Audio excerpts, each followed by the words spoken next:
ADGP Shri Mothaliya સાહેબ અને SP Jat સાહેબના ગાઈડન્સ હેઠળ એલસીબી અમદાવાદ ગ્રામ્ય પોલીસને એક બહુ મોટી સફળતા મળી છે। ધોળકા ટાઉનની હદમાં બાબુડી ચોક કુરેશી મસ્જિદ ખાતે રહેતા સરફરાઝ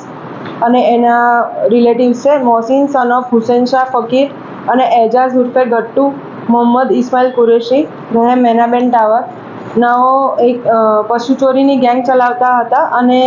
ખાસ કરીને કણભા અને મહેમદાવાદ કતલાલ વગેરે વિસ્તારોમાં કોઈ ખેતરમાં અથવા કોઈ ઘરની બહાર છૂટી છવાઈ ભેંસ કે કોઈ મોટું ઢોર બાંધેલું હોય એને બળજબરીથી છોડાવીને એટલે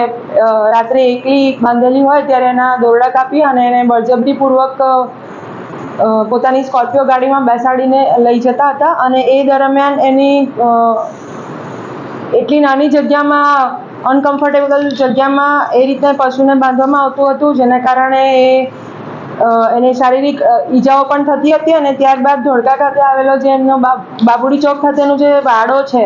એમાં એનું કટિંગ કરવામાં આવતું હતું। આ અનુસંધાને કણભા પોસ્ટે ખાતે તેમજ વિવેકાનંદ નગર પોલીસ સ્ટેશન ખાતે થઈને કુલ અમદાવાદ ગ્રામ્યના 9 પશુ ચોરીના ગુના તેઓએ કરેલા હોવાનું